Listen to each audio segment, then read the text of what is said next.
Through the hot red tides of sin. This is Faith. Blind. Counsel. Everything is within.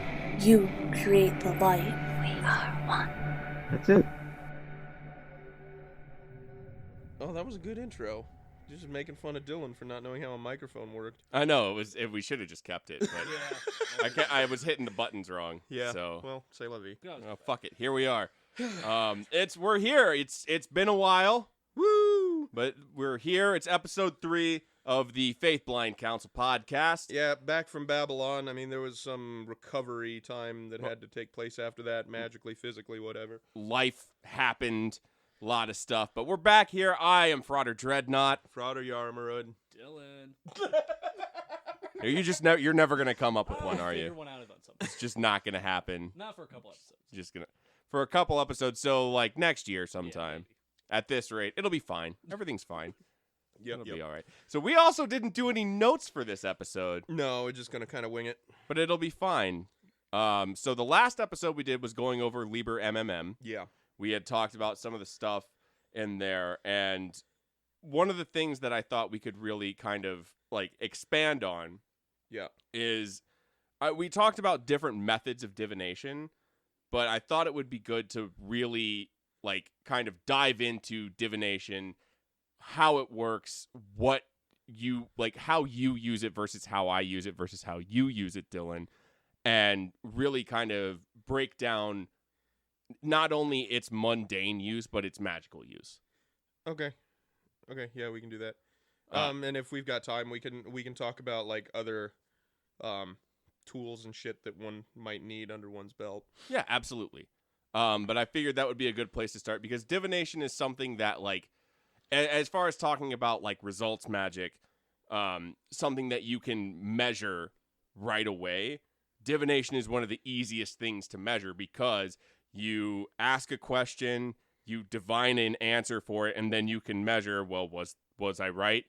Was I wrong? So how was I right? We're How doing was I wrong? divination because I just talked about it 3 minutes ago. Basically. Okay, just wanting to know if that's the reason. Okay. Well, it's not the entire.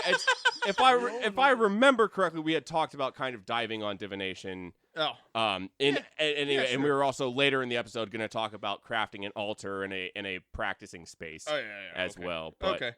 Just making sure I wasn't. Yep. completely out of it. No.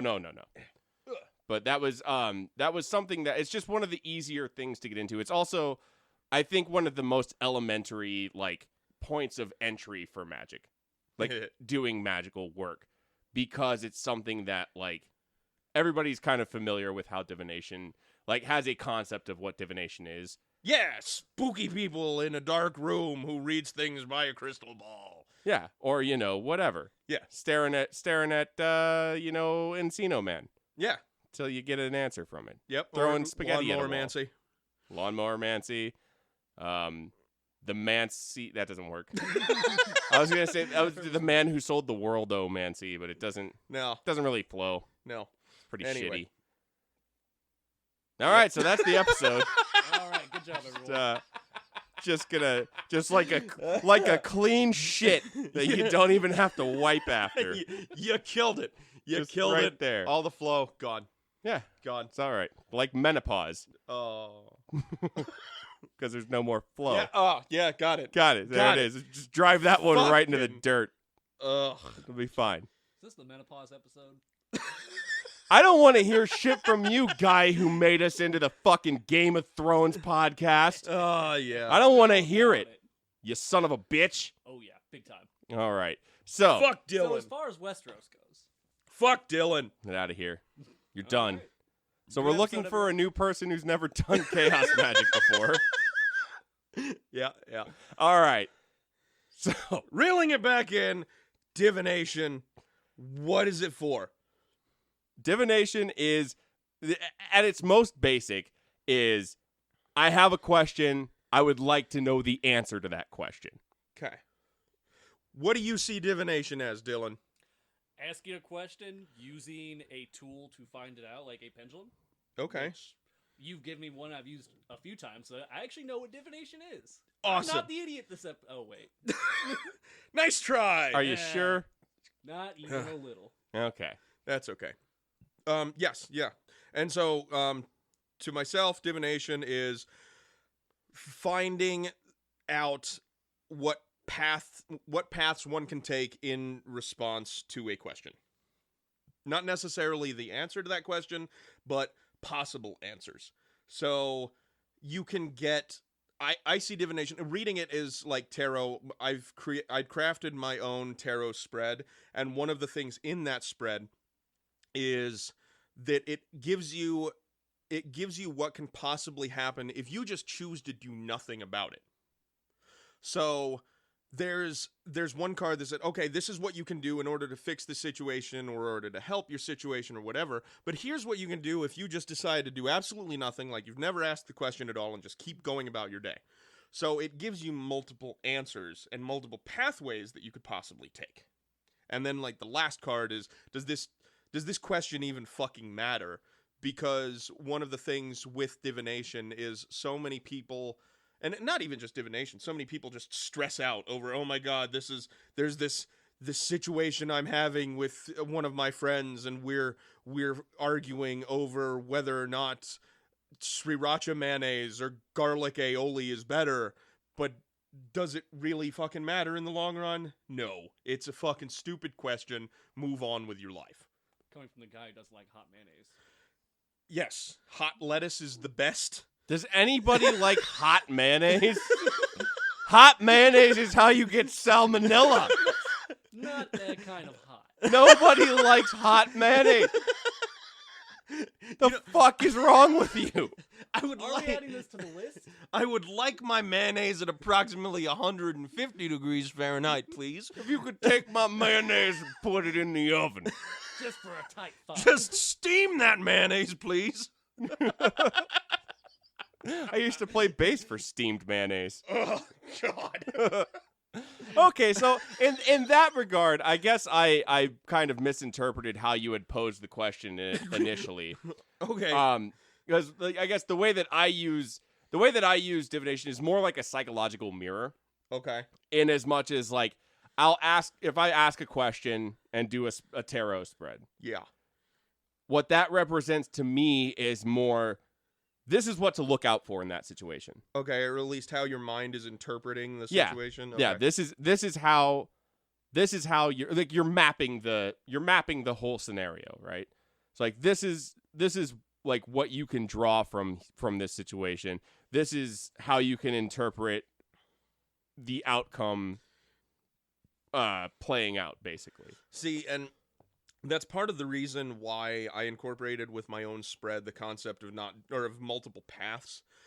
Reason being is because sometimes, like I had mentioned, you can overthink things, but that overthinking things can also jade your own reaction and can lead to things like a self-fulfilling prophecy. Yeah. So by giving multiple options, it's like, oh, should I do this or should I just not fucking worry about it at all because I'm overthinking stupid shit? Yeah, it gives you an option like, okay, should I focus my attention on this and make a change or just let things roll because it doesn't matter in the long run? And, yeah.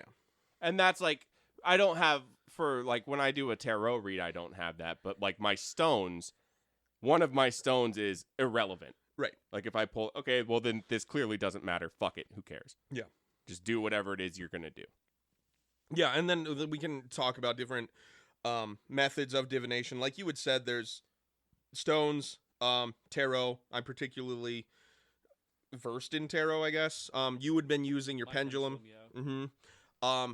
Basically anything that offers chance, that incorporates chance, randomness, something into it. Yeah, I think in the last episode, we had talked about literally just using a 6-sided die. Yeah, there's that. Other historic methods are casting bones, throwing bones out, and like where they land. That's the way you do it. Tea leaves is another one. Making loose leaf tea, and then having, after you drink the tea, at the bottom of the glass you'll have the like tea leaves and everything, Yeah. and then based on what that looks like, you can divine some possible answer to your question. There's that. There's reading. There's I Ching. There's I Ching. There's fucking. You can read smoke. You can even just lay there and visualize. Like, just close your eyes, and you see shapes or colors behind your eyes, whatever. When you're not doing anything, just taking that and figuring out, or while you're thinking about a question or whatever, and then figuring out based on that. Like, anything that offers random chance. Yeah. Absolutely anything. It could even be not even something as advanced as having all of these different things. Like, I had watched a documentary recently where they take a hot charcoal and throw it in water. And if the water floats, that's a good thing. And if the water sinks, that's a bad thing.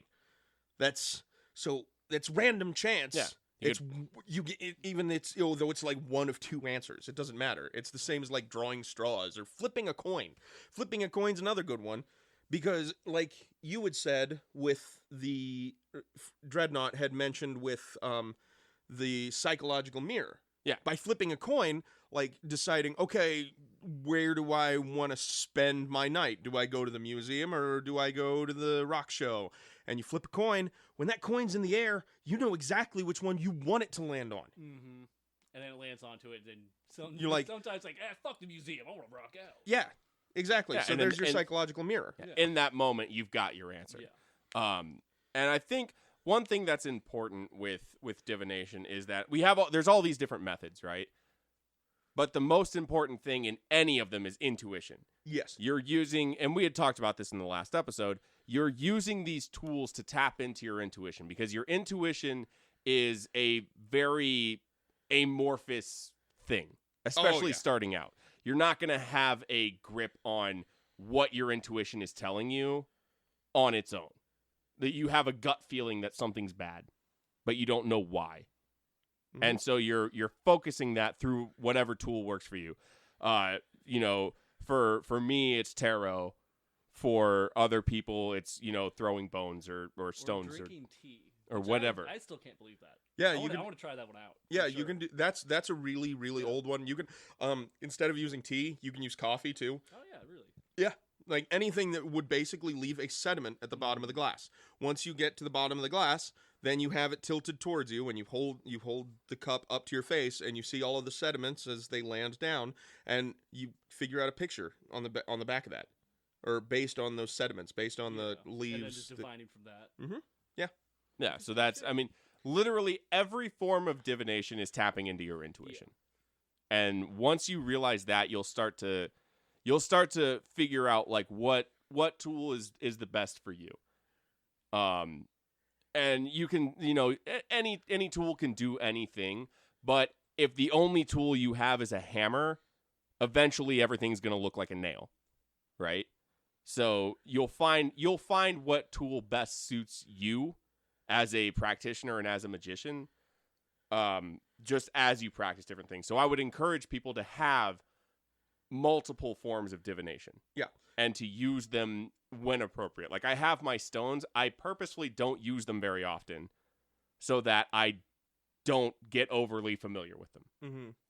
Yeah, I definitely have to spice mine up because I strictly use that pendulum. Like that's the only tool I've used so far. The dice is probably what I'm going to do next. It's good to develop familiarity with the tool, but you also want to diversify your toolkit. So as Dreadnought had said, like you use the whole concept of divination in order to sharpen one's intuition. You sharpen that feeling of how I need to act in a certain situation, what things I should do, what things I should look out for, that kind of thing. And by diversifying what things are around you, what tools you have, you are sharpening that because it's different things that are coming at you, but you're able to interpret things from different things. So you're still getting the same stimuli from all of your outside everything daily life that you're still able to transmute into what your given divination form is. If that makes sense. A little bit. Okay, so like if you're reading tarot, there are 78 cards. And based on those 78 cards, just reading them, you're going through your daily life and you have a question about something. you pull out, say, one card to answer the question, or 3 cards, or do a full 10-card Celtic cross spread. It doesn't matter. Yeah.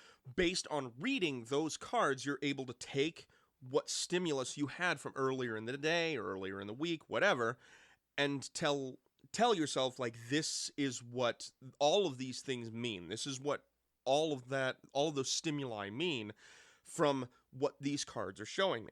Now, if you use something like bones or stones or using a magical alphabet or whatever, you're able to use those things in order to interpret those same stimuli in the same way. So you're sharpening your own intuition, how your brain deals with all of these things around you. And you're able to transmute that into different forms and sharpen your intuition. Yeah, like, and it doesn't really matter which form you're using, just the fact that you are using this form, and it will help you use that stimuli and bring it into how you want to actually pinpoint using it. Yes. And to kind of take it to more of an information model aspect, you're expanding your language repertoire. Like, you have different programs to do different things. Mm-hmm. If you look at your different divination tools as different good. subroutines or different programs, Mm-hmm. like, certain programs are better for certain things. Certain programming languages are better for certain tasks.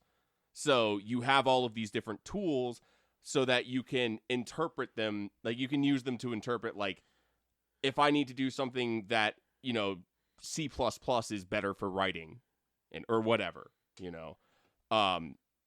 It's if you only have one tool, it's like trying to solve every problem using HTML. Oh no. So, like, right, and you would just spark this. Even just using the framework of language. Say, like, you want to express something, and I want to express this feeling that I have based on a certain reaction. I can tell you, I felt somewhat joy and satisfaction based on the fact that this person over here had a misfortune in their life, and that kind of brought me a little joy. Or I could just use the German word Schadenfreude. Same exact thing. The exact same thing. Like, it's a word that we don't really have in English, so we just borrowed it from somewhere else.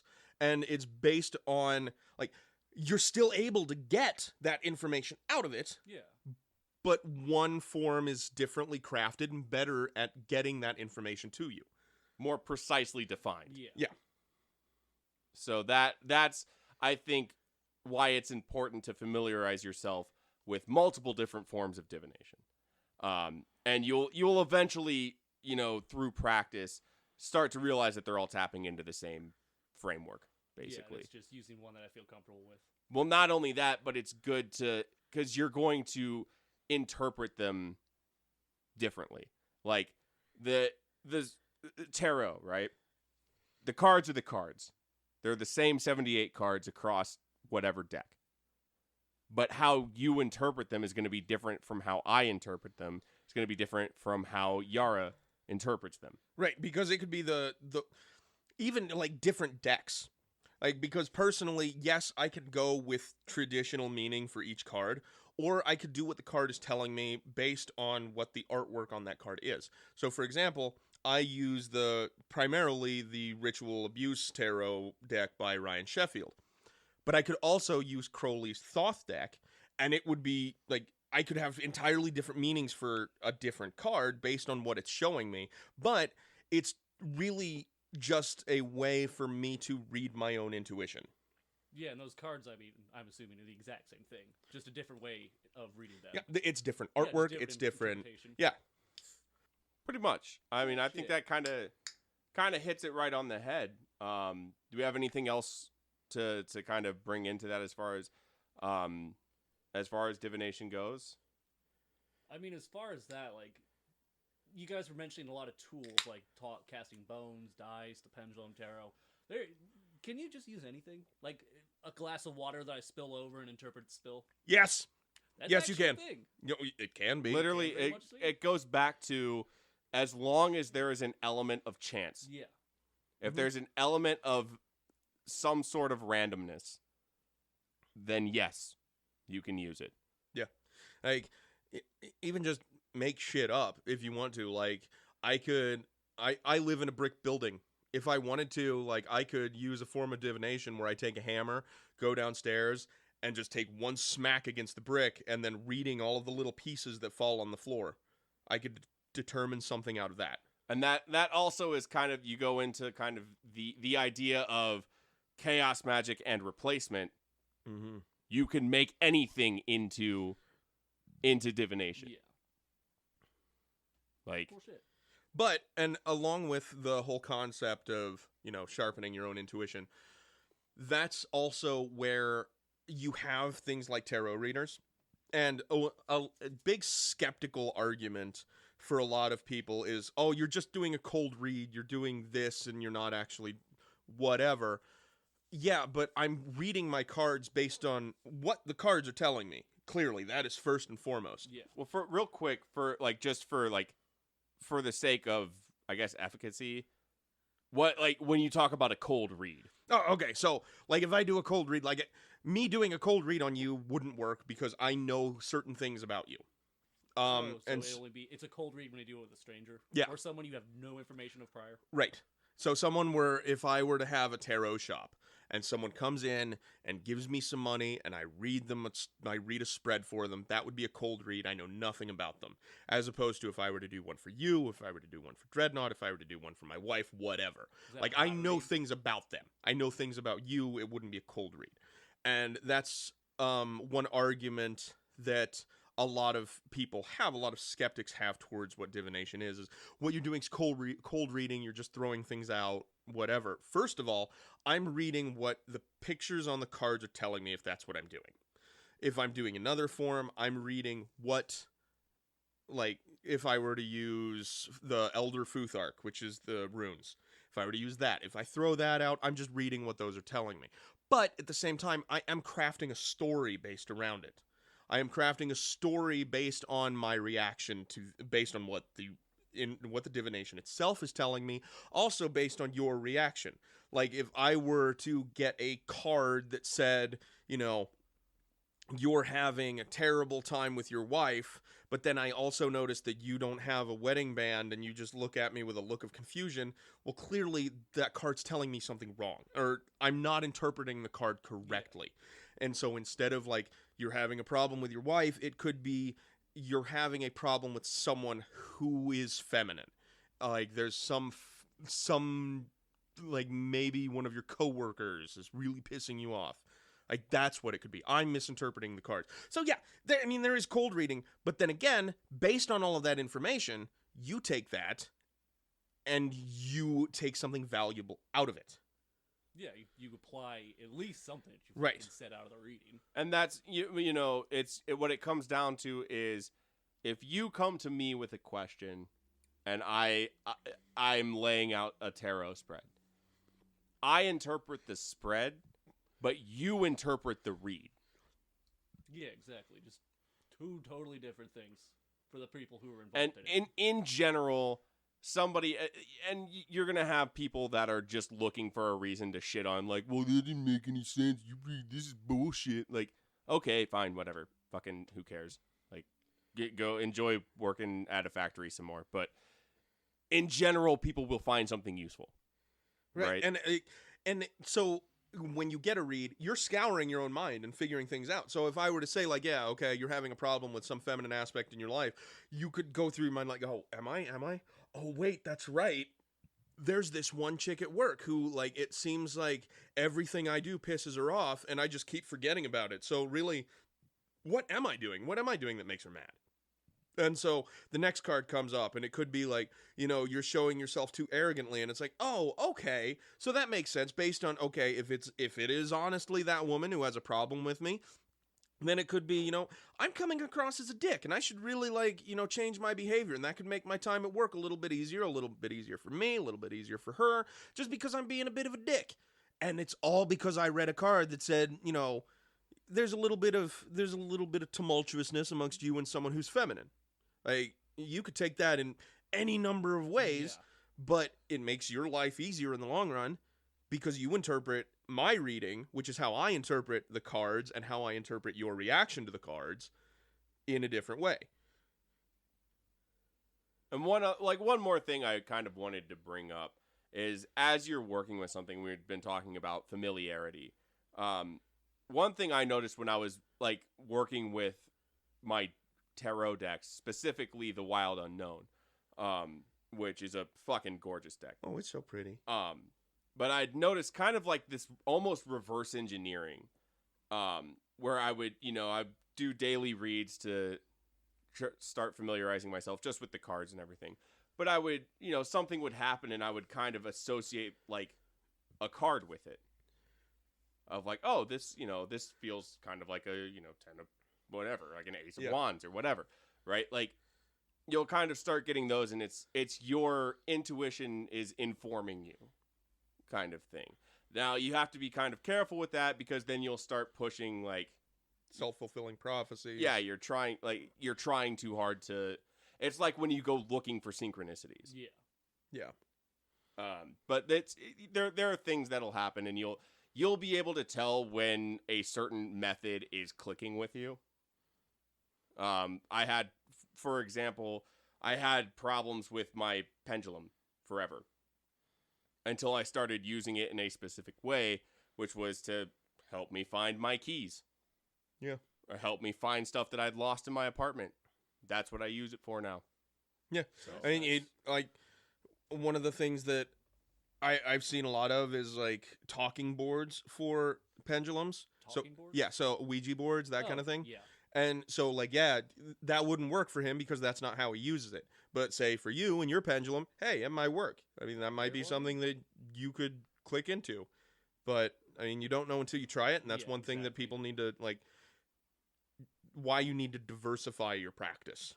Yeah, actually, it's another thing, too. Instead of, I strictly use mine as, like, a yes, no, maybe sort of thing. Yeah, like, yeah. Should I get Wendy's tonight? No. I'm getting Taco Bell then. Yeah. Yeah, shit like that. Mm-hmm.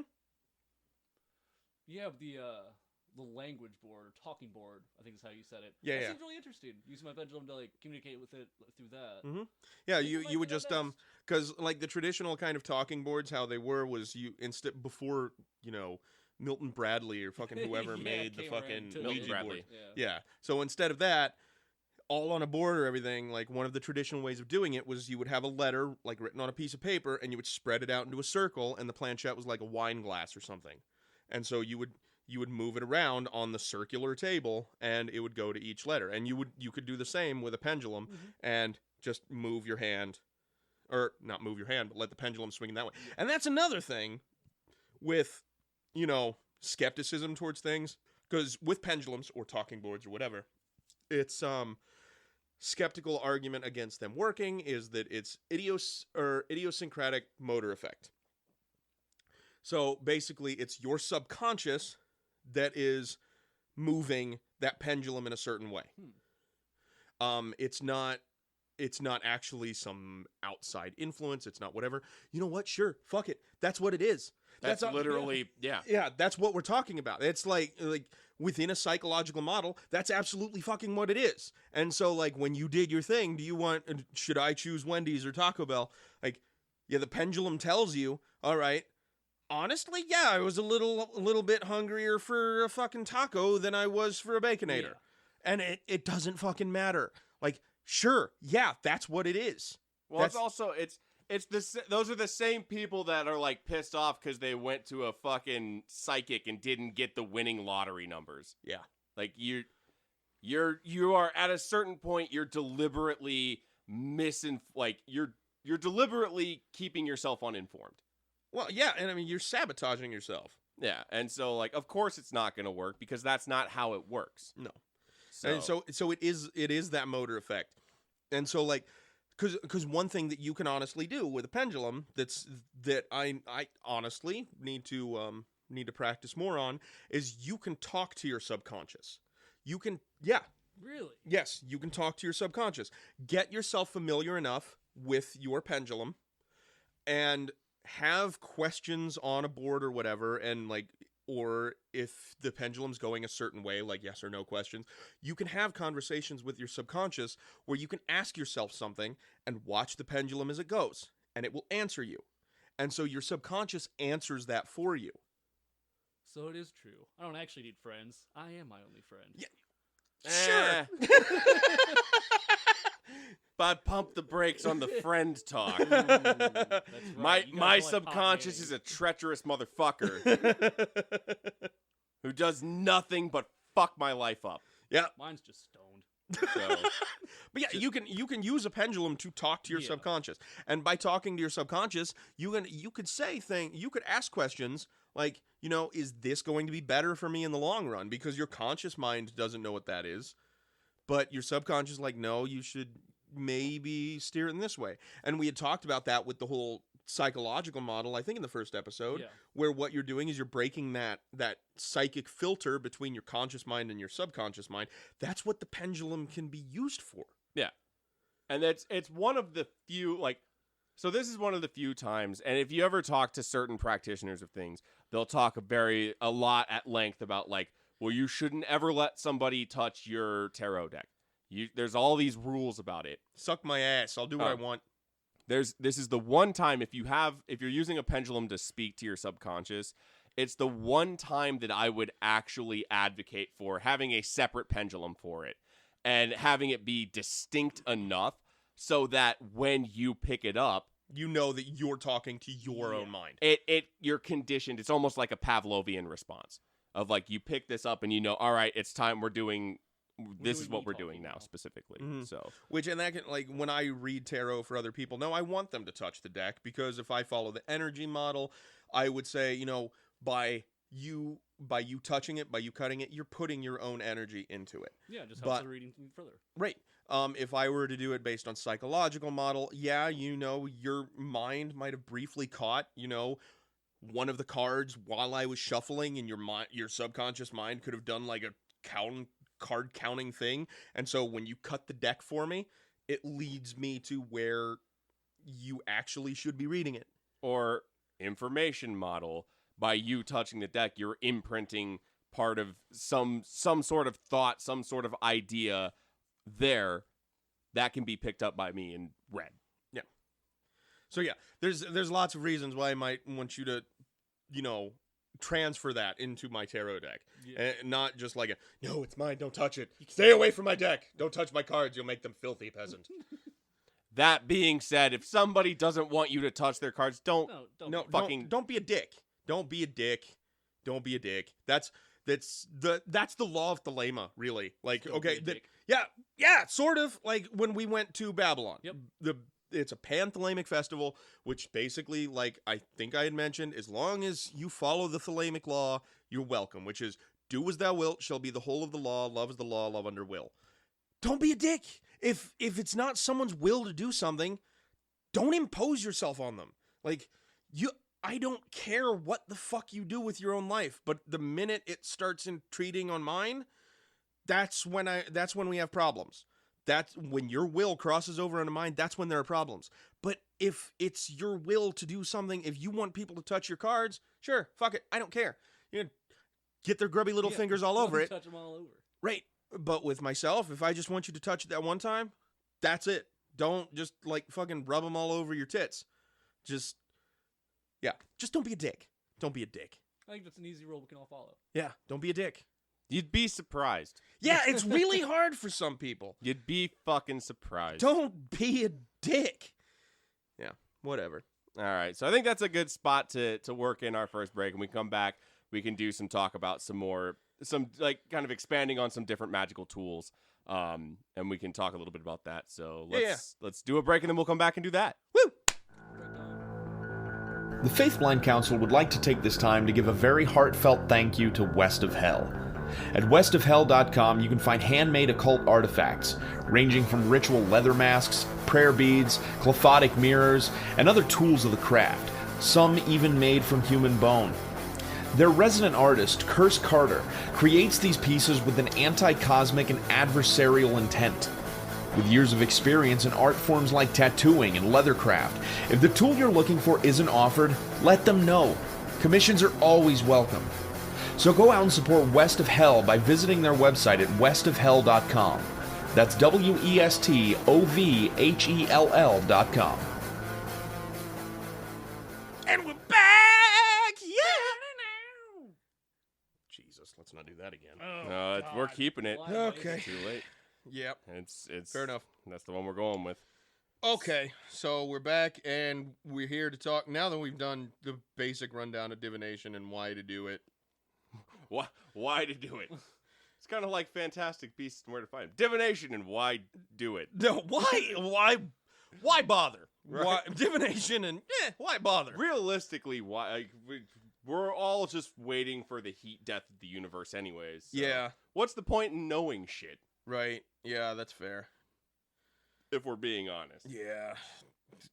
To make this little shitty time that I've etched out on this shitty ball of molten rock in the middle of a vast abyss of nothing mean a little bit more to me. See, that's a fool's errand Why? because it doesn't mean anything to anyone. Yeah. I don't give a damn. I don't give a damn. It means something to me. Okay, so now that we figured that out, we can talk about basic magical tools and what ones we have, what ones... And again, we had kind of talked about this in the last episode, but it was something I wanted to expand on a little bit more. Right. Going into kind of the basics of as you're starting to build your practice up. And one thing I know we had touched on, but I really wanted to hit again is like when you're first starting out, you're going to feel like, oh, I need all of this shit. Oh, yeah. Dude, I've been practicing 20 years and I see something cool and I still feel the need to buy it. But like if someone comes in and sees your collection, they're like, I need all of this shit. And like, no. Oh, no, we're just hoarders for things that we think has meaning. Yeah, I just want a spooky bone collection. Yeah. Really, what it is, what magic is, along with chugging dick, is it's an excuse and a justification to collect weird shit. Well, it's the you can't call me weird for having bones because it's my religion. That's what it is. That makes you a bigot. Yeah, kind of. That's pretty much that's what it is. You're baiting people into calling you weird so that you can be incensed. So that you can feel superior to other people. Exactly. Yeah. Yeah, sure, I've got mason jars full of poison in the other room, but you know what? You're the weird one because you aren't accepting of other people's beliefs. Yeah. I might have Eat shit and die. I might have that in there, but I never judged anybody for it. How does that feel, Becky? Anyway, We moving on. apologize to all judgmental Beckys. Yeah. No, If they're judgmental, fuck them. I'm not apologizing to a apologize to judgmental all Becky. Beckys. I for one love our judgmental Becky listeners. Thank you for tuning in. Yeah, well, There that's we fair. go. Nailed it. All right. That's we'll cut that promo right there. It'll be fine. So, magical tools at the very basics. The most basic tool that everyone's going to think about is a wand. Probably. Oh, yeah. And what a wand is it's just a way for you to kind of it's an esoteric laser pointer. Basically. Yeah, pretty much. And it's also kind of, again, going back to when we had talked about having that kind of Pavlovian response to having a separate pendulum for subconscious. Right. Well, I mean, it kind conversations. of falls within the whole concept of, like, an extension of yourself as, like, the laser pointer kind of thing. Like, you remember in Sweeney Todd, when he finally gets his fucking razors back, he's like, my arm is complete again. That's kind of what a wand is. It's an extension of yourself. It allows you to focus your mind on a single point because as you hold a wand out, there's a single point at the end of it. And it helps visualization because if you're drawing something in the air with your wand, it's easier, like Dreadnought had said, with a laser pointer. Kind of like with that is what you're doing. You have a stick that helps you visualize what you're drawing. Well, not only that, but like the reverse of that, when you pick that wand up, your brain on a primitive level is like, okay, this is a magical tool. It's time to do magic.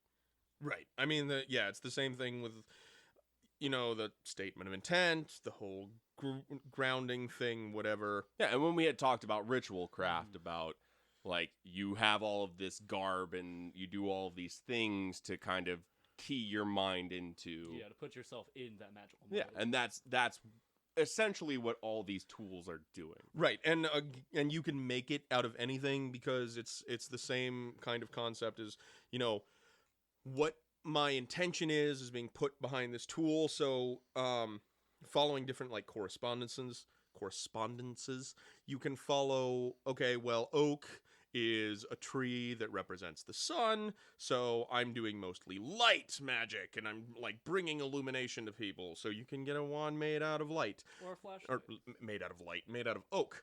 Yeah, or a flashlight.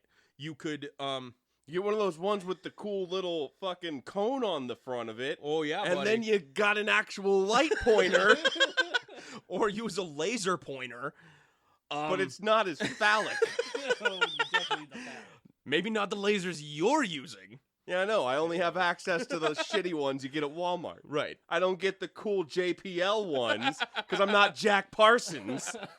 But then, like, you can also, any correspondence you want to stick on it, so you could get it made out of, you know, any kind of wood that you would want. You can attach fucking crystals to it if you follow the whole, like, energy model, and different crystals have different meanings, so you could attach that to it. You could have designs etched on it. You could have your name etched on it. Anything that you want etched or burned into it to symbolize that. You can also get you can get a wand made out of human bone because you're a necromancer and you want to do grimdark spooky shit. Woo!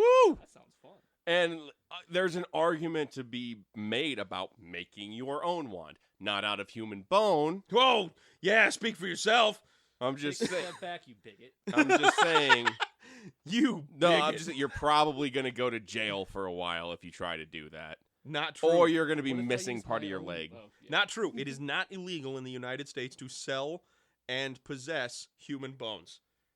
Yeah, but I'm just saying, like, Like, acquiring them?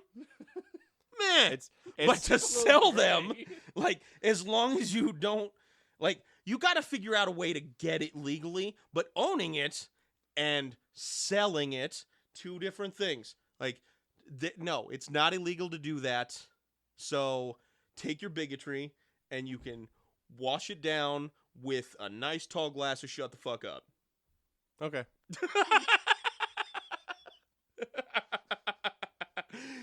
I mean, that's fine. I'm just going to point this one out. Nobody in this room is smart enough to harvest human bones legally. Harvest? No. Nobody here is. No. Not legally. At the very least, all of us would be grave robbers, Yeah. I mean, and none of us. Well, there's a very fine line between grave robbing and archaeology. And that line is who still gives a shit about who's underground. And that's a line that neither one of us or you would get close enough to. We would be way on the side of too many people still give a shit. this guy. You're a grave robber now. Or Yeah, until knowing one of us, oh man, we should dig up the body of Rip Torn. He just died, right? or It's still fresh. his bones are Fine. his bones are still wet. Fuck it. Yeah. Yeah, I need some wet bones. Or in your case, Dylan, it would be, I guess it's not technically illegal to cut off your own leg. It's my body, my choice. It's my leg. So I guess me and Yara would end up in jail, and you would be institutionalized. Yeah, if not dead from If not, bleeding yeah. out. Gangrenous. got I got a the bones gangrenous on my wand. My rondin is as rotten as my stump. Honestly, I feel like one of the best wands you could make would be to cut your arm off about halfway up, and then you got a stump wand. Oh, that'd be great. Yeah, right. You got a And big. Then you use your other arm, and it really is an extension of yourself. Yeah. Because it is yourself. Yeah, it's slowly like rotting. it's like FUBU, dude. For us, by us. Oh my god. So yeah. that's wands. Yeah, that's wands. Make them out of your parts. Next. The bones are wet. Fuck. Don't do that. That's a pretty bad idea. Yeah. Maybe start with like an oak One. A nice elm, maybe. Work your way up to some yew wood. It takes a little practice. It takes a little practice and a steady hand with the coping saw. A steady hand and then one you don't mind not having anymore. A steady hand in your only. All right. Fuck. All right. So let's move on to a chalice. Yes, it's a nice cup. Yeah.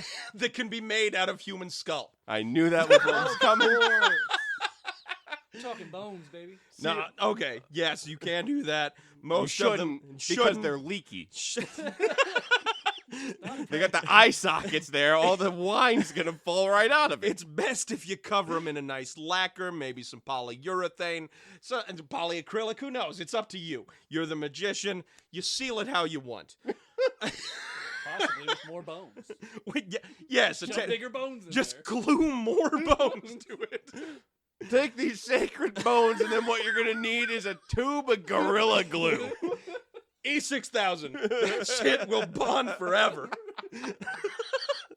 Oh god, we're just not gonna get back on the rails. But a chalice is something that's used. If you think about like the Symbolism. I was gonna say symbology. Yeah. Because I watched Boondock Saints the other night. Yeah. But anyways, the symbolism, like those are the two like really iconic symbols of Western esotericism. Yeah. It's a dick and a pussy, Yeah. basically. Which purposes of using a chalice. You can offer it, or you can use it to offer two things. So like my own altar, I have two separate altars. One as a general one, and then one as a specific altar for a specific deity. But both of them have chalices. One, like, depending upon what I'm using, I can use it to offer libations. It's like, okay, well, I'm offering this thing to a specific god, or if I perform a ritual at that altar, I have a chalice to drink libations from. It's used very symbolically as kind of like an offering cup. Mm-hmm. So you use it as something that holds something sacred, a sacred liquid that you would offer to a god or take yourself as a gift from a god. And as far as bone chalices go, chalices can be made of anything. Yeah. Drop the bones! Stay away from the bones! Can I play with the bones, I like Daddy? Mondays. Could be my chalice. It No. could be made of bones, but Don't. Fucking don't. It's a logistical nightmare in the best of cases. they're too Necromancers everywhere wide. upset. They're too wide. They make chalices that are like nice and tall and thin, so you can save some room, like a champagne flute. Yeah, right. And they're not wide. A human skull's pretty wide. That's more like an offering bowl, really. If you wanted something to eat your cereal out of. Right. Like if you want Cocoa Pebbles and necromancy, then you use a human skull. It's a good mix. Yeah. Yeah. Anyway. I'd use Count Dracula. I think another interesting point about a chalice is a chalice typically has more kind of go between. What do you mean? Whereas like with a wand is very specifically the magician's will. Okay. A chalice can be used either way, like in the sense that it's your will that you're giving libations or you're receiving them. Yep. It can work in either way. And I think it's got a little more utility in that regard. But again, it's something that like is not just use a cup. You can use any cup for it. Yeah, you can use a fucking red Solo cup. Yeah. Fuck it. God don't care. Yeah. You don't think they're gonna give a shit? No. But again, it's the whole like fucking symbolism thing. Yeah. It's what intention, what meaning you have behind it. So like the altar I have out here is silver. It is a silver chalice versus the one I have for my like death deity is black glass. Because there's more symbolism. Like, you know, like silver is happy, it's a light metal, it's shiny, versus I'm worshiping a death god and black. Like there's that symbolism behind it.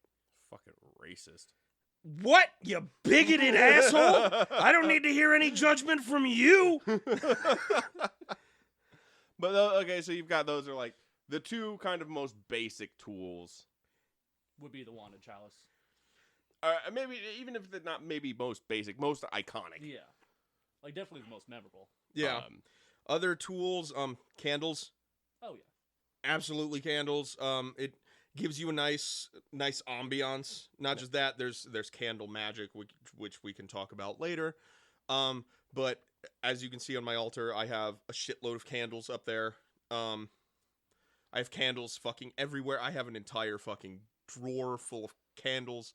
There's something behind it, and with all of these, it represents elements.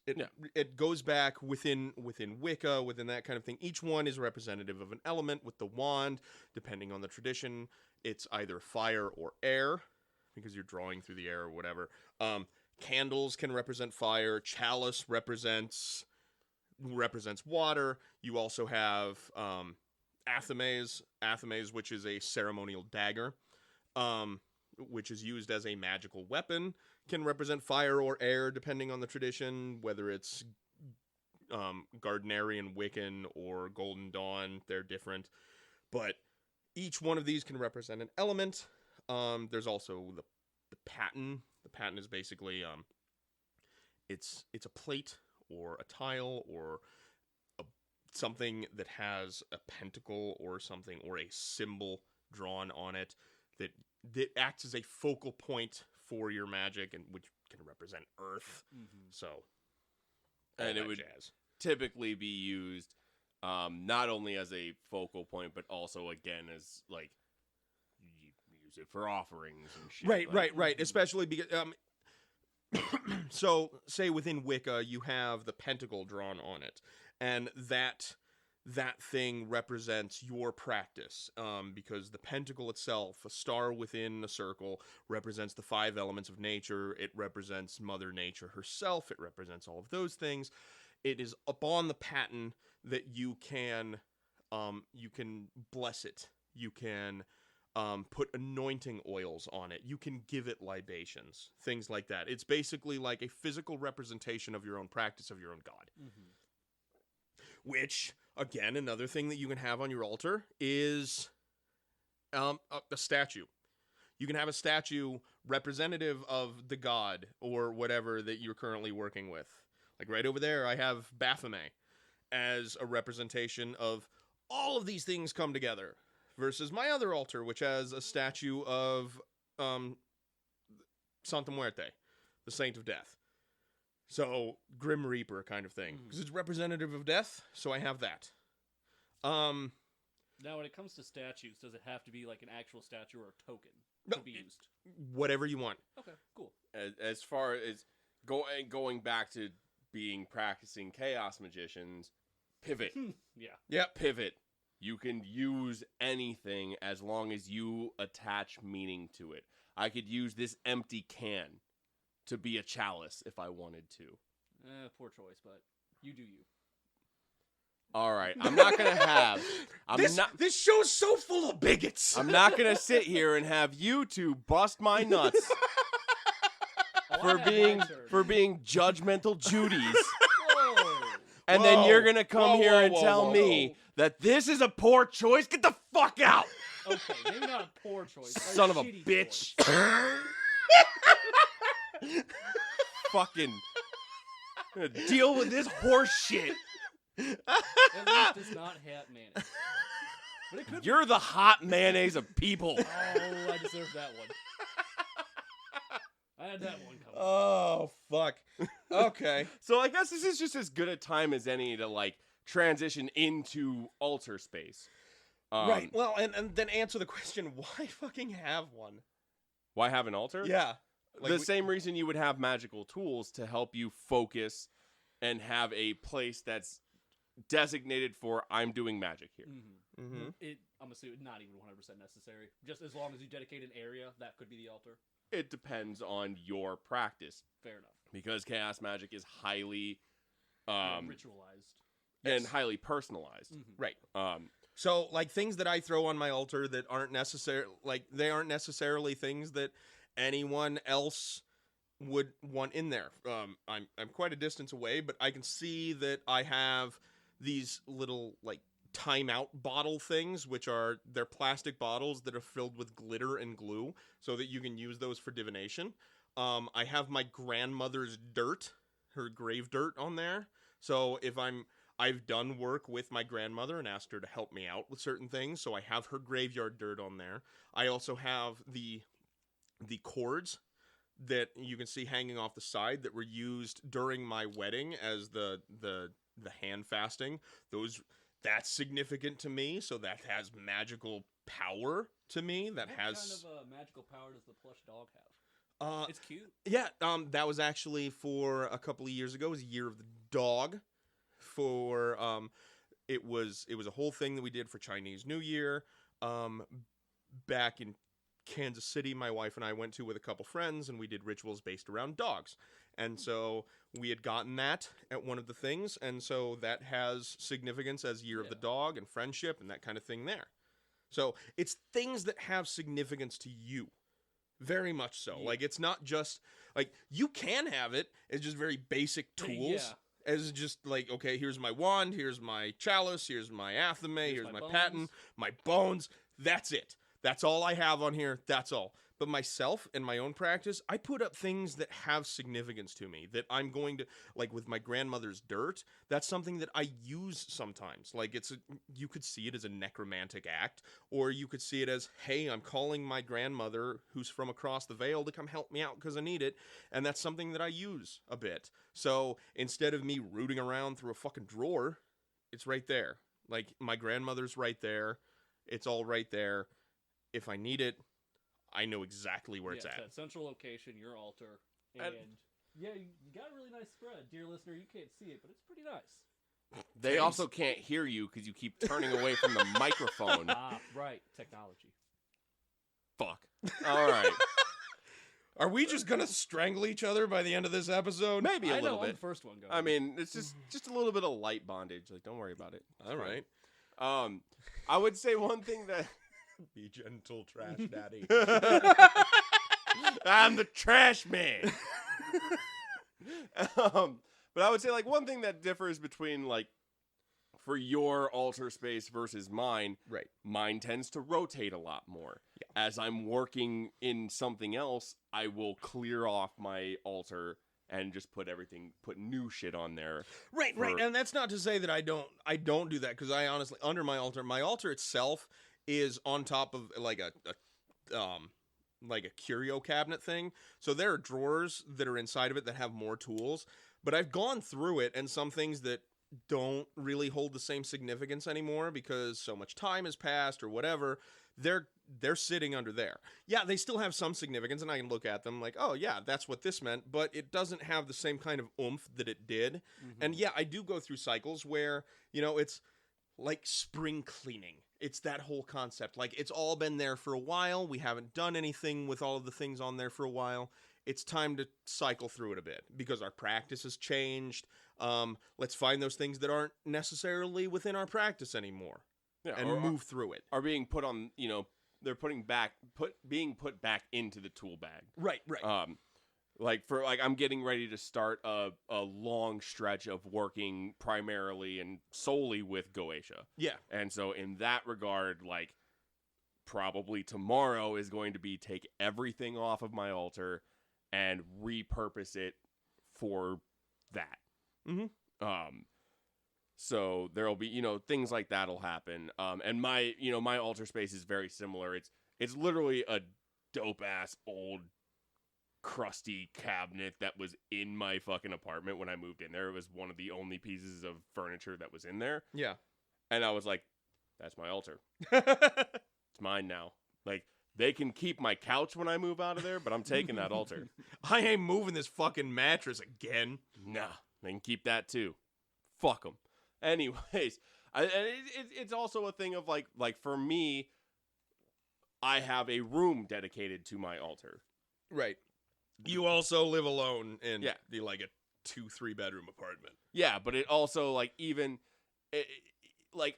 yours is in your living room. Right, and part of the reason it being in my living room is with all of the symbolism behind it, I find it is more efficacious to my own magic. Like, it's the living room. It's where people come in. It's where we socialize. This is where we've been recording the episodes. So us coming in, that's where the energy goes. Like, it's kind of a focal point. Like, you look at it, it's like, oh, that's pretty neat. What's that? I don't, like, personally, my own practice, I don't give a shit if you touch it. You can go ahead and look through it. Ask me questions, whatever. But that's the focal point. That's where all of the energy, that's where all of it is. And so based on that, you have multiple people who come in, who look at it, who give their energy, their psychology, their whatever to it. And it's, so how much would you say one kind of informs the other? Like, your practice informs how you set up your altar versus your altar being set up in a certain way informs your practice. I definitely would say that your practice informs your altar. The reason I say this is because it can very much be a thing.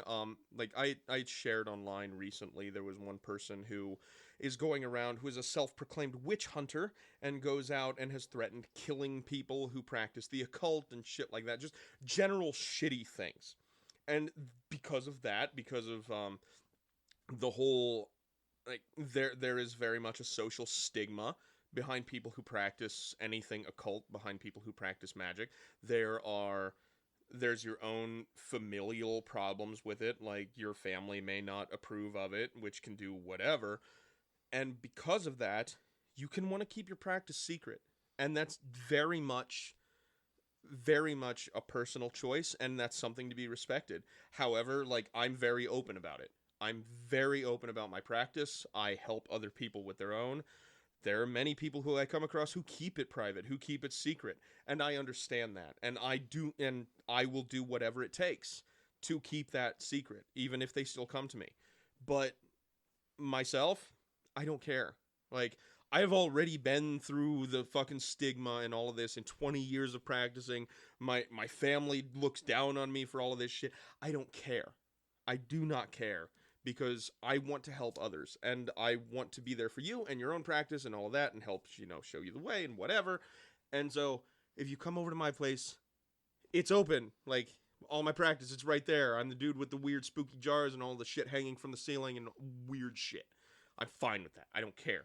But if you want to keep it secret, you do you. Your practice can very much define your altar. It could be just a shoebox that you keep under your bed. For the longest time, that's what mine was. My altar was literally, I went out and bought these 5, it was like a 5-pack of little storage boxes. And that was my altar. I had all my stuff in there, and what I'd do is I would open it up, take out the stuff I needed, close it, put a little, like, pillowcase over it, and then set the shit up on top, and that was my altar. It was like an altar on the go kind of thing. And so I think part of it now is, like, I do have a space that's my own that I can do whatever I want with. But you still have those reservations, because you had told us during one of the breaks that you still feel apprehension about people coming over to your apartment who aren't completely friendly. Yeah, well, that's just because I don't want them in my fucking apartment. Yeah, just fuck people. Yeah. But also, and it's also that, and it's also just like, I don't want you fucking don't touch my stuff. But I also, like, I don't have any problem with, like, people that I know seeing Right. my stuff. And another part of it is I like to be able to shut the door and be like, all right, I'm going to get fucking weird. Yeah. Like, I like being able to shut myself off from that. And, like, if you go into my altar room and you close the door, when you look at the side of the door that you don't see, there's a bunch of fucking weird, crazy shit drawn on it. Right. And it's just kind of like this, all right, here we fucking go. Kind of like, it really gets me into this zone. But the way that my brain works is I'm all about being able to compartmentalize things. And so the physical manifestation of that is having a room that's dedicated to, I'm in this room, we're doing magic now. And when I go in there, I don't bring my phone in with me. There's no electronics in there. The only electronic thing in there is the light. Like, it's very much like, okay, we're here now. Right, and that is very much the reason why I say that your practice defines what your altar is. Yeah, and I'm still... My altar is a crotch height dresser that I keep all my shit on top of it. Right. In my room, away from everyone, because I've only been doing this for like 6-7 months. All of my friends don't. They make fun of me for it. Like, it's very like, oh, wow, you're into that bullshit? Huh, okay, don't go be a wizard in your room. It's like, fuck it, okay. I'll grab some wine, go work with Dionysus. Fuck off.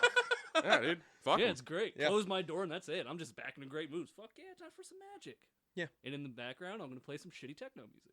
Yeah. Because, Dionysus is all about that shitty techno. It's electro. Ooh, peasant. EDM, bitch. I really want to watch that movie now.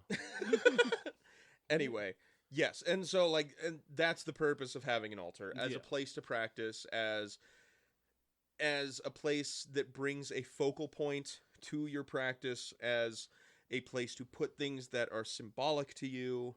Like there are lots of reasons to have one, and it's not just like most or a lot of people within the United States hear altar and they think, Christianity, you walk to the altar doing the whole wedding ceremony, and the ceremony is a ritual. That's what it is. You come to the altar, you do a ritual. It is a very much a wedding ritual, and that's what we do. We have an altar so that we can do rituals next to it. We have our tools on it, just like the Christians have their tools on it. They have their chalice, they have their communion plate, they have their crucifix, they have all of their shit on there. We just put different weird shit on there. Like knives. Yeah, like knives, like bones, like fucking glasses. And more bones. And wands and candles and weird shit. Yeah. That's where we do our rituals. And now here's the part where I'm gonna have a little hot take here. Oh, Jesus. More bigotry? More bigotry. A little bit. Oh, Jesus. It is absolutely not necessary to have an altar. Oh, no. Not at all. No. I would even go so far as to tell people when you're very first starting off, don't even worry about an altar. No. You don't need one, because what's going to happen is you're going to get fixated on, okay, well, I need all this shit for my altar. First of all, I need an altar, so I need to go out and find a thing, right? I got to find a dresser or a cabinet or a table or something that I can use, and then I need to be able to dress it up. Right. Right, I gotta find a tapestry or a sheet or something to put over it, and now I have to find all this shit to put on it. I gotta go get a plate, I gotta go get a chalice, I gotta go find a place to get an athame, and it suddenly now becomes about just having shit for the sake of having it. I ran into that exact same problem when I first set up mine. And now you're just like, And now I can give a fuck.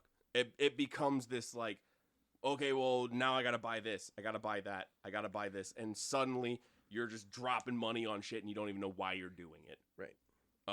And then the next thing you know, you got to do a ritual to get money back because you spent all of this shit. Yeah, and suddenly you're like, oh man, I really need to get my personal finances in order. Like, let it develop naturally. Like, Yara, you've been doing this for 2 decades now. Yeah. I've been doing this for about 6.5 years now. The collection of weird, spooky, magical shit that we have has amassed over that time.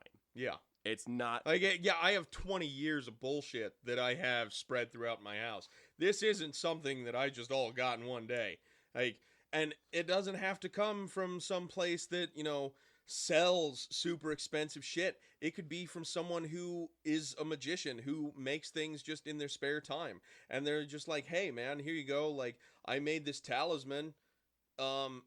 Are you interested in something like this? Oh yeah, cool, that's fucking awesome. Or I made fucking like I knitted this scarf. And you're like, "Oh shit, that's pretty awesome." Like a magician doing that, knitting a scarf, and then I'm going to use it as a table runner for my altar. It could be totally like it's entirely up to you. One of my favorite things to do is to go out to thrift stores. Yeah. My wife does the same thing. Like it's just fucking thrift stores and shit. Is like, how can we use this magically? Oh shit, I don't know. We'll figure something out. My problem is I always just end up trying to find people's family photos. Yeah, that's pretty good. And it's just I'm gonna start worshiping Uncle Charles over here. So the last time I really went like crazy at a thrift store finding stuff, we were looking through shit and we found the DVD section. And we're looking through these DVDs, and one of them I popped open. Was it a Tyler Perry film? No, it wasn't any movie. Oh. It was Adam Sandler's Going Overboard was the box. Ugh. We popped it open, and it was stuffed full of, like, family photos. That's a really fucking weird place to store family It is. photos. It was the saddest fucking thing I've ever found. They just want to be close to Adam Sandler. It was the because it was like these photos from like a vacation, and then there were photos from a wedding, and This then there was the time before my wife left me. I don't want anyone to see my shame. That's In you go, Adam Sandler. That's exactly what it. That's what it had to have been. That's what it had to have been. If someone put them there because they couldn't bear looking at it, and they knew Jesus. they'd never want to watch Going Overboard That is- ever again. That is heart wrenching. I know, and I'm addicted to it now. Finding family photos or Adam Sandler? Either or, really. Little column A, little column B. You know, you just kind of mix and mash. But yeah, like you can go find shit anywhere, and it'll come over time. Yeah. Don't get so hung up on the like, well, I gotta have all this stuff because like being a magician means you have to have all these tools. You don't have to have shit. Right. Like all you have to have is a will to do magic. And and even the altar I have now, all of the shit on there was gathered over months and months of time. Like you brought up the plushie thing. That was from Year of the Dog. That was 2 years ago. Like, well, last year? Yeah, it was last year. Yeah. Still, that was a year ago. It's Year of the Pig now. Like, I still have that up there. Like, I have the chalice that I have up there was from like 3 years ago. I just particularly like that one. I have bottles up there that have stuff in it that long ago. But then I also have new stuff on there. Like it's all dependent. So yeah, I think that's pretty good place as far as altar building goes. There are obviously a lot of different aspects to it. Yeah. I would say one thing we can kind of get onto before we go into our next break is caring for your altar. In general, kind of keep it clean. Yeah. Like nobody wants a gross, nasty altar, but like Covered in dust, covered in whatever. Like if you have like it's a focal point for your magic. So if you've got like dirt and shit on there from like, okay, say you burned a candle or whatever and the wax melted everywhere, you don't want to keep that there. That's disrespectful to whatever you're doing. Clean that shit up a little bit. well, not only that, but it's gonna start to be a distraction at some point. Right. Another thing, offerings in general, right? You're leaving an offering up there. Once a week. Depending on what you're working with. Once a week max. Yeah. And like my death altar, I do that every Monday. Like every Monday I put new shit on there. Like I offer new things. Like some of them are alcohol, water, all of that shit. It stays up there a whole week in what's there, but then the next Monday I replace all of it. There's a new set of flowers. There's a new whatever, because that shows your dedication to that deity, to that idea, to that philosophy, whatever. And so that's going to mean a lot more to you, because at the forefront of your mind is like, okay, well, Monday's coming up. I have to show my respect. Well, it also is a great way to get you into the habit of repetitive ritual. And it's also a great way to avoid gnats. Yeah. Yeah. Absolutely true. In general, like when you're cleaning your altar, like you're getting rid of those offerings and those sacraments. Typically people depending on traditions, you're looking at, commend them to the earth. Own, like I give it at a crossroads. Like the tobacco that was offered goes at a crossroads. The plant offerings goes at a crossroads, and luckily for me, I live on one. So at some point, I'm going to see in the local newspaper who the fuck keeps leaving beans and half-smoked cigars on the fucking corner of the street. Well, it's just, it's as simple as like, oh, take that piece of raw meat and fucking chuck it out into a field somewhere. Right. Coyotes will come and get it. Yeah. Like, but in general, it's that it doesn't really matter, but it also keeps it from like, if you're someone who doesn't typically make a lot of trash, like, okay, well now I don't have raw meat just festering in my garbage can for a couple of days. One of the things with my own practice, it can call for raw meat, but I have cats. I can't do that because then I'm going to end up with meat juice all over my apartment, and I can't do that. but they won't eat beans. So I offer beans instead of fucking raw pork chop. Just, yeah, keep cycling through. It's because you should have a daily practice. You should do all of that. Have your focal point at the altar. You don't want to shit where you eat. And you're doing all of your rituals. You're doing all of your stuff on this one place. Keep it clean. Keep it respectful. It's yours. Like, let it reflect how much energy, how much care you have for your own practice. And it will inform that as it becomes habit. Like, it will inform your practice. Like, and it can look like a total fucking mess to anyone else. Like, I'm sure that mine looks like a total fucking mess to you guys. But I know where everything is. I know it's all clean. It's all new. It's all, well, not new, but, like, it's all where it should be. There's nothing on there that's rotting. It's all fine. Yeah, it's been freshened up. Yeah. And I freshen it up on the regular. And I have 2 altars. My wife has one right behind us dedicated to cats. So, like, there are plenty of altars. And we take care of them, even though they may look like messes to other people. We put our respect for our art into them. Well, it's also, you know, like, one thing that I do with my altar is, even on the days when I'm not, like my cleaning days for it, I'll just go in there and occasionally just rearrange shit. Yeah. Just I to mean, it could be a whole aesthetic thing. Yeah, well, it's also just to familiarize yourself with all the stuff that's in there. I like the tactile sensation of touching the stuff that's on my altar. Yeah. It helps me familiarize myself with what's on there, and it helps me kind of remember why I have something there. And if I can't remember why it's there, then it's time to come off the altar. Yeah, and that's why I said your practice is what defines what your altar is. Mm-hmm. Absolutely. We would like to give a shout out to the Chaos Coven, or Church of Nothing. The Chaos Coven is a Chicago-based chaos magic working group led by Naya Ein and Ninov.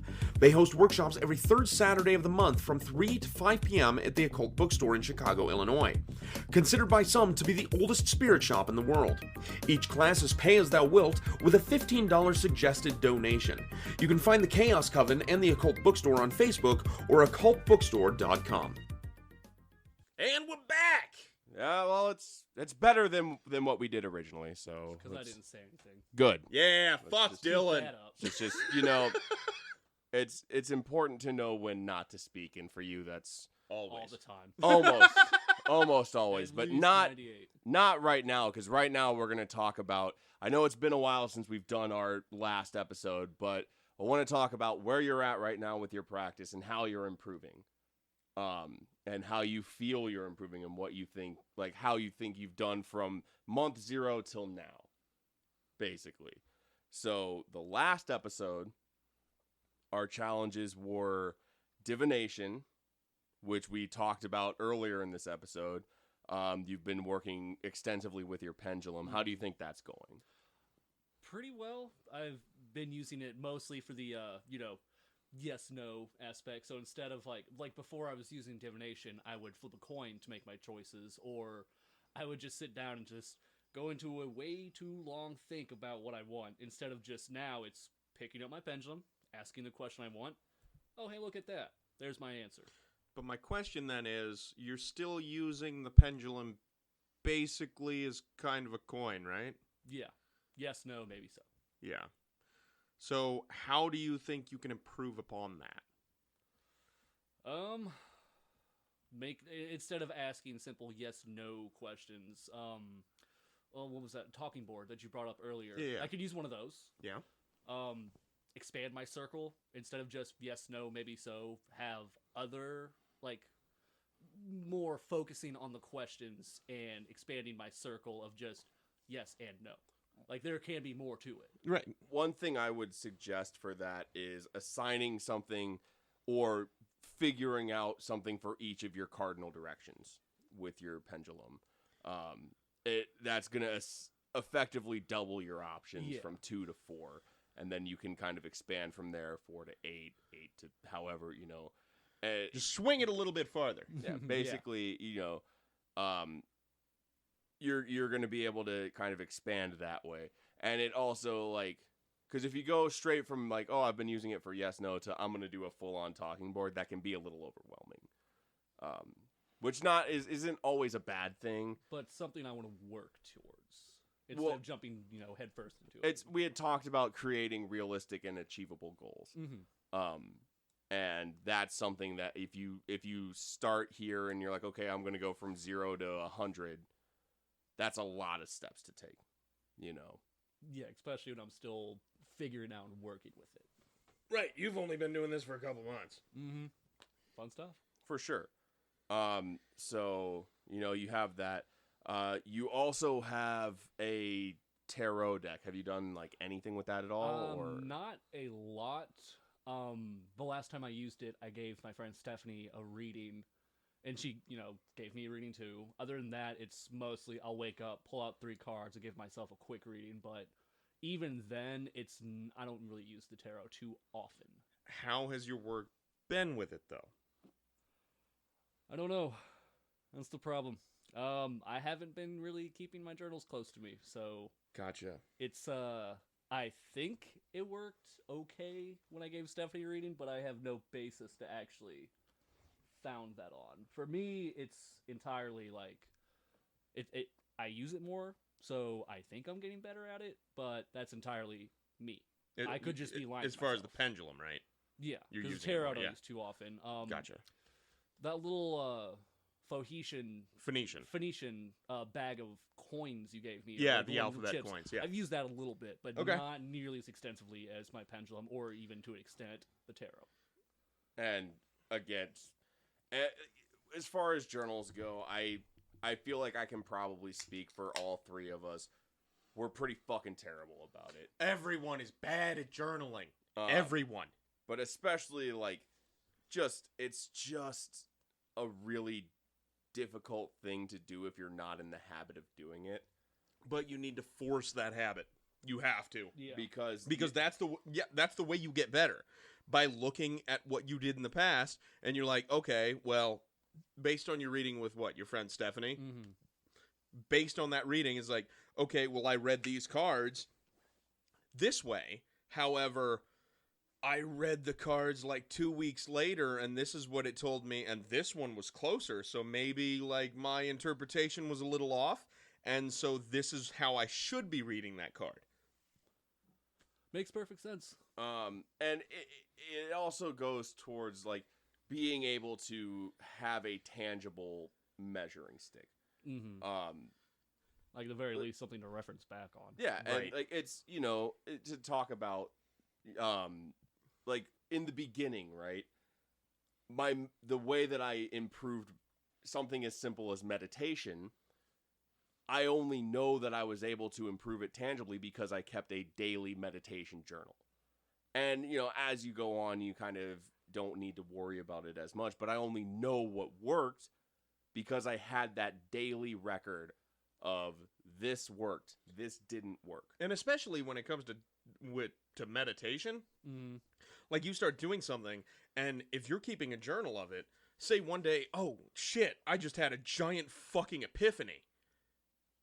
You're not going to remember what that fucking epiphany was if you don't write it down, are you?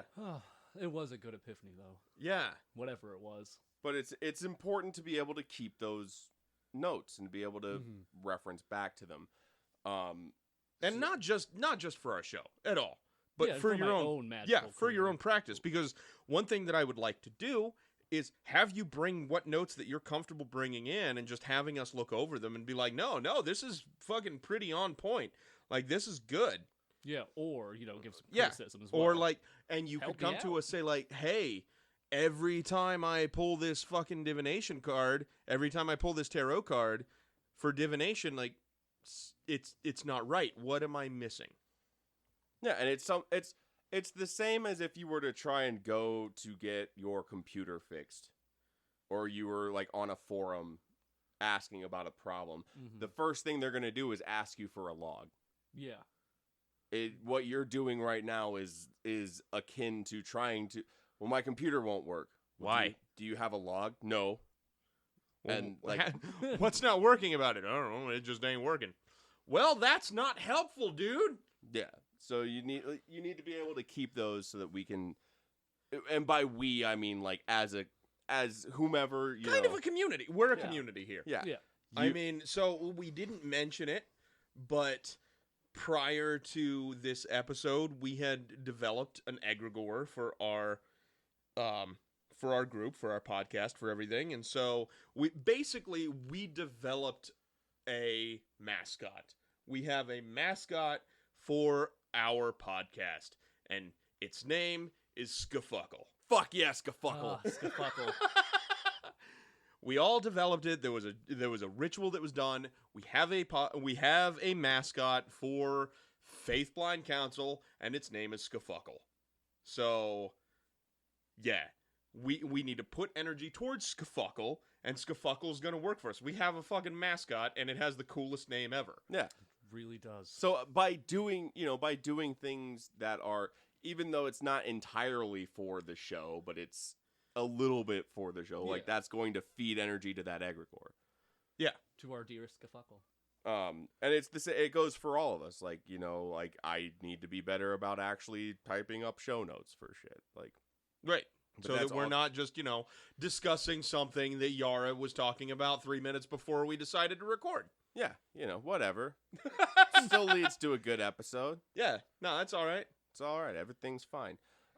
So I think for me, that's going to be my challenge is keep a journal. Mm-hmm. Do that. Even if you do like a private blog. Yeah, Like which a WordPress. yeah, my suggestion is WordPress because you can make it private so that not only does it not show up on any search aggregator or any search engine, but anyone who were to type it in, it still shows up as private. So you can put whatever ideas or thoughts that you want into it and keep it to yourself. And like when you're on the go and want to write or jot something down, WordPress does have an app. So you can put it on your phone and just jot things down. Yeah, no, the app's going to help a lot for keep tracking my meditation when I'm at work, just because I'm not next to my laptop. But Now, speaking of that had been our other thing for this last episode till now was meditating every day. How has that been going? oh, so goddamn well. Well, like I brought up, I do meditation at work, and it's not very long. I'll have a little bit of free time. I'll sit there, focus my breath, close my eyes, work on it, and then snap right back out of it because I got shit to do. Okay. Otherwise, when I'm at home, it's usually before bed or when I'm just like kind of done with all my daily shit. I'll just lay down, focus, meditate. I have a candle next to my bed that I light, and when I'm meditating, I focus on the flame. Okay. Which, like we had mentioned earlier, you can use that candle for divination. You can use it to, like, at the end of because you had said you do it at the end of the day, sitting there focusing on that flame and being able to divine, okay, what do all of these things that happen through the day amount to? What's going to happen tomorrow? What's going to work for me? How do I reconcile all of these things? And just focus on that flame. Focus on the flame, focus on the smoke, focus on whatever it's telling you. Yeah, how it moves and everything like Yep. that. Yeah, and that's, again, by developing divination as a practice and as a tool set, you'll really be able to draw inspiration from it and being able to know when your intuition is talking to you, again, through improving your meditation technique, because you'll be able to differentiate between errant brain noise and inspiration. Yeah. To that end, doing the meditation at work is great. It's you being able to kind of just snap into it, snap out of it. That's a good skill set to have, but I would say you really need to set aside time at home, like time every day and the same time every day. Like 12:30 every night to like 1:30. I mean, 30 if you're minutes, an awake hour. that late, yeah. Yeah. What a time that is going to be consistent for you. And it doesn't need to be the whole, like you had mentioned, 12:30, 1:30. It doesn't need to be the whole hour. Just set yourself, like you had said, realistic goals. Have realistic goals, and if it doesn't reach an hour, it doesn't reach an hour. You're not going to burn yourself out on meditation doing it every day. But, push your boundaries a little bit. Maybe it's 15 minutes one day. Maybe it's 25 the next. or maybe it's 20 the next. It doesn't matter. Just push yourself a little bit more and keep notes of what happened. If you have an epiphany during that time, if you have some sort of eye-opening experience, write that down. If you happen to visualize something, write that down. Anything that happens during that meditation time, but like Dreadnought had said, have it at the same time every day, because you're not going to get guaranteed time when you're doing it at work. Yeah, not at all. What? But if you have an hour every night at home, yeah, you've got plenty of time to do it. Fuck it. Yeah, creating that block of time is going to be the easy part, honestly. And I would encourage you really to, and it is kind of that old trope of you make the time. Is it's not having the time. Having the time is not the issue. You need to make the time and prioritize the time. For me, I would make a strong argument to set aside the full hour even if you don't use it. Yeah. Because if nothing else, then, well, I meditated for 20 minutes today, so I have an extra 40 minutes to get some house cleaning done, or I can jack off an extra time, or whatever the fuck it is you want to do. Which you also have to set aside time for. That's true. But it's important to set aside the full time. For me, what worked was just waking up an hour earlier. Giving myself that extra time to have for that activity. So, with Dreadnought's challenge of keeping a goddamn journal for once in your fucking life, goddamn writing it down. writing it the fuck Yeah. down, my challenge to you is to collect a tool. Collect a new one. Collect a new magical tool. It doesn't have to be a wand. It doesn't have to be anything that we had mentioned today. Yeah, but something that you consistently keep in your practice. Something that you can bring your focus back to. If it happens to be a particular candle that you use for your going to sleep divination kind of thing, so be it. But collect something new. Yeah, add something to the Right. very spacious altar I have. Right. Yeah. You had said, like, you just created it right after Babylon, Yeah. so it's pretty spacious. Throw something new in there. Put in a chalice. Which, no. Yeah, I already have Yeah, you have one. You have one to Dionysus. That's So right. throw in something new. Find a new tool. Then next time we get together, tell us how that tool worked, what it was, and what you use it for. And how did its purpose change, if at all? Yeah. And how did it improve your practice? Which is something that you'll be able to definitively point to. If you keep a fucking journal. There it is, True. dear listener. Now, speaking of Babylon, Yes. that was... Now that we've had time to decompress and all of that shit, since it was both of your first time, I would like to know how it felt for you to actually join a big-ass community of other magicians for the first time in your life. Whew. It was a lot of fun. I'll get that out of the way first. But the drive down, when me and Dreadnought were going down there, I was riddled with anxiety because I'm not really... I can talk to people very well, and I can fit in very well, but I do not like the idea of very large crowds. And I knew that was going to be a thing, and I was just eating away my goddamn mind. We pull up, fucking people everywhere, walk like the 20 steps in, do the whole registration thing, like, hey, this is that, explain everything. Walked out, and the 25 steps, just some chick was just like, oh, hey, how you doing? How's your day? 23 steps later, hey, man, how's it going? Just everyone introduced themselves, love and happiness everywhere, and just immediately clicked in. Just like, I don't know why I was thinking like that. I feel like I'm fucking home here.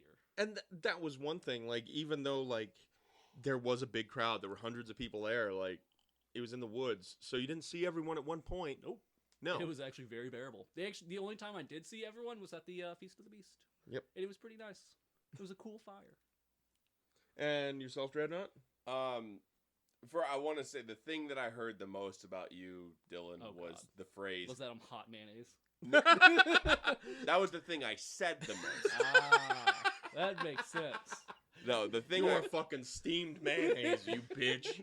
The thing I heard the most, the phrase I heard the most was energy battery. Oh, no, absolutely. Like, I had talked to Energy people. battery? Yeah, energy battery. Because, like, okay, so I've been there a couple times before, and I know a lot of people that, like, host it, that show up, whatever, and I've talked to them since, obviously, and a lot of them, it being your first time, they had brought up, no, like, I absolutely loved his positivity. He was always willing to jump in. He was always willing to help. He was always willing to do whatever it took. Like, if anyone needed anything, he was always there, just offering it out. Like, he was one of the most positive people I'd met, and it was absolutely adorable. I loved it. I'm adorable. I mean, as adorable as hot mayonnaise can get. Yeah. Which is Pretty fucking hot. Just that yellowish sheen. just with a nice hard crust. That's how I like my My mayonnaise. personality defined. Crusty. Very crusty and pretty warm. Yeah. Woof. Lukewarm. Woof. Just oh. All right, and you, Dre. Okay. I mean, it was. If I have one takeaway from the whole experience is that I need to plan more in advance for next year to give myself more than 2 days. That's fair. I'm not very much. It takes me a little bit to come out of my shell. Yeah. Especially in new situations. Right, and I mean, like we had talked about, there were hundreds of people there that you've never met before. Yeah, and I, like, first of all, I'm a very, like, introverted person to begin with. Secondly, the first day I got down there was basically, I had worked a full shift, got all our shit together, drove down. By the time I got down there, it was just time. It was time for me to just crash. Right. And so I kind of missed that full first day. Yeah. And by the second day, then you're trying to play catch up on stuff. Which, like, the actual festival took place Friday, Saturday, Sunday. My wife and I had shown up on Thursday, so we showed up there a day earlier. I think you had showed up there Friday night, right? Friday evening. I think we got there at like 6. Well, we Maybe got there. 7. We got there earlier than that, Yeah. but it was by the time we got there, got everything ready to go, and like settled in, Mm-hmm. and kind of made the rounds and introduced ourselves. I was just ass tired. It was. And that's totally understandable, but I mean, one thing that I had heard from multiple people about you is that they loved your eloquence. They loved how much, like, you knew what you were talking about, and that kind of fell into you knew what you were talking about, even if it was disagreeable. That was, his honesty is really refreshing and sometimes abrasive. The word that I think I get the most on that is brash. Yeah, that makes sense. Absolutely. I think that's a pretty common descriptor, and it's one of those things that, like, it's a trait about myself that I've come to like. No, it has its place. It has its place, but at the same time, like, sometimes they're just like, dude, can you not just stop? Whatever you're about to say, just put a taco in your mouth, please, because we got other things to do that don't... Like, I understand you have a bullshit filter that is very calibrated at a very low tolerance. And sometimes that's great because you can call out people on their bullshit. But at the other time, like when things are trying to happen and you just, what you're saying is bullshit. Well, that's great, but can you not right now? Well, maybe that would if they be weren't super. spewing bullshit. That's super, but there's a time and a place for everything, and your bullshit meter is not right now. Well, and that's, something that I work on.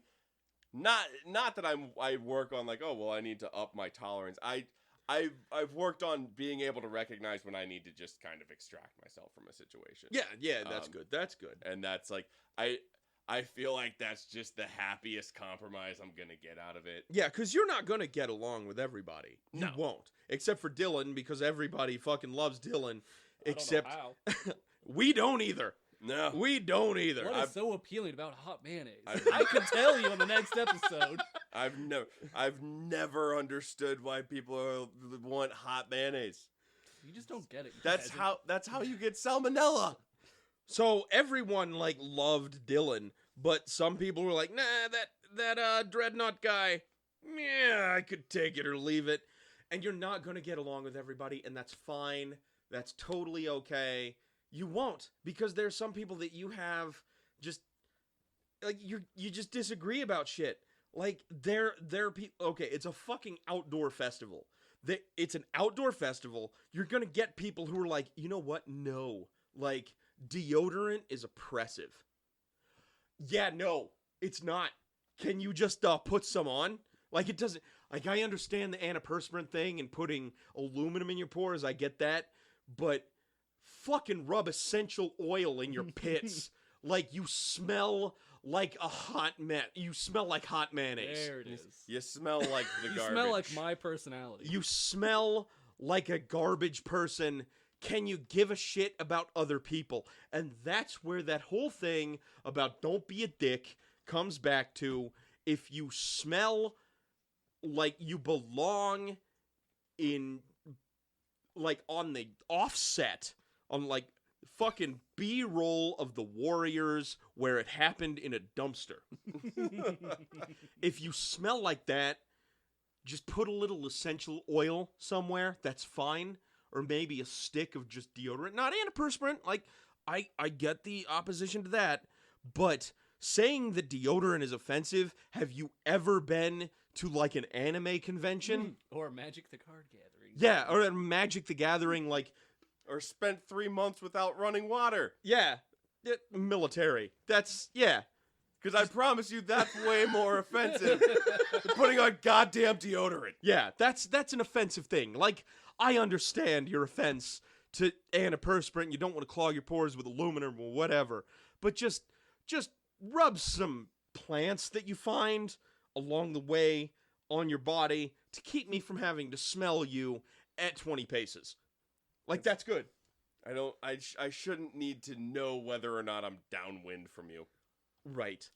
This is Frada Yarn Dreadnought, sponsored by Old Spice. It doesn't have to be Old Spice. Just find some vaguely pleasant plant along your wandering in the woods.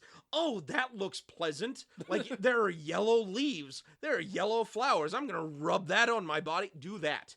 Do that so I don't have to smell you from fucking downwind. I don't want to do that because that is when your will to smell like a garbage truck impedes upon my will to not want to vomit. Okay, first of all, can we just cover why do you not want to vomit? I mean, because I like keeping chemicals in my body. You bigot. What? You heard me. Chemicals deserve rights too. Yes, that's fair. I guess. Not at all. All right, this is getting pretty bad. You just said something in that. All right. You know what? not This is cool. hot mayonnaise. Yeah, true that. It's fine. You are hot fucking Hellmans. We're just And everyone loves it. People still buy it. Somehow. Speaking of my will to not throw up, let's just Oh. we're just gonna Wrap ease- this up. So we're gonna wrap this up. Challenges for next episode. You have what? Keep my diary for fucking Keep your once. goddamn journals. Yep. And a new tool. And a new tool. Pick up a new tool. Excellent. Do that. I can do Perfect. All right, I'm gonna just go horse vomit somewhere.